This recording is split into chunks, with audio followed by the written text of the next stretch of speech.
Well, Lynch Bages is a typical Pauillac in the sense that it's a blend of vast majority of Cabernet Sauvignon. We have more than 75% Cabernet Sauvignon. So it's a typical Pauillac with a great length, great elegance, but it's got also the opulence and richness that is characteristic of Lynch Bages, and it's what I call a Pauillac with a hedonist touch.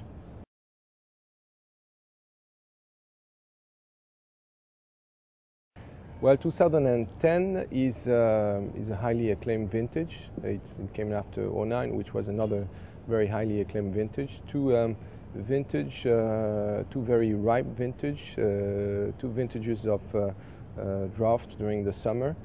So it produced wines which are very powerful, yet very balanced with a great acidity. And 2010 is characterized by even a slightly higher freshness than in 09. I think it's a vintage also of a great precision, great definition. It's definitely a vintage for the long haul, and a very classic in the sense that it's got this power and still great freshness. Now 2011 is different. Every vintage is a new baby. 2011 was not as easy as a growing season as 2010. However, it was marked by a very early bird burst because of the warm spring we had, and it's a vintage that's an early vintage. We harvested 10 days earlier than on a normal vintage, so the maturity is complete. It's a ripe vintage.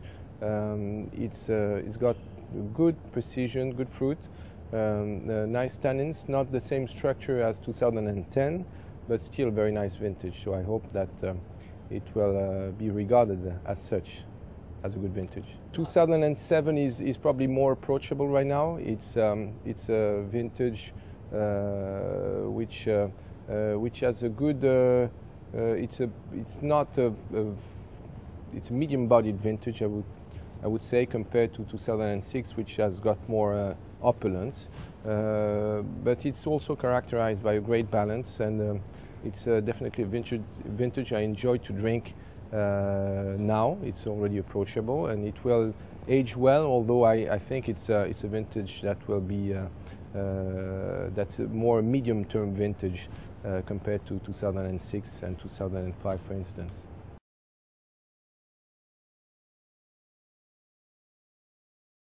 And our second wines are produced with the intention of offering a wine close in style to the Grand Vin, to Lynch Bages, but with ability to be opened sooner. So we put a little bit more Merlot in the blend. Still Cabernet Sauvignon dominated, but as a slightly greater percentage of Merlot. And the wines are not aged in new oak. We use 1-year-old barrels. Therefore, the wines are more. The tannins are rounder and softer right after bottling, and I think that's important. And they give a chance for people to have a glimpse at the vintage before opening the Lynch Bages, and I think it's why they're also very important.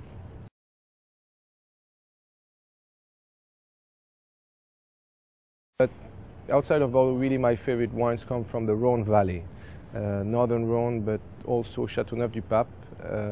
There are some really great wines in Châteauneuf. I'm a great fan of Châteauneuf, and we had the opportunity in 2006 to invest in Châteauneuf du Pape, which was for me a very important move. We acquired a property called Domaine des Sénéchaux in Châteauneuf du Pape, which is one of the leading property of the appellation, and that's why my heart is in Bordeaux, but I'm also very passionate about Châteauneuf du Pape.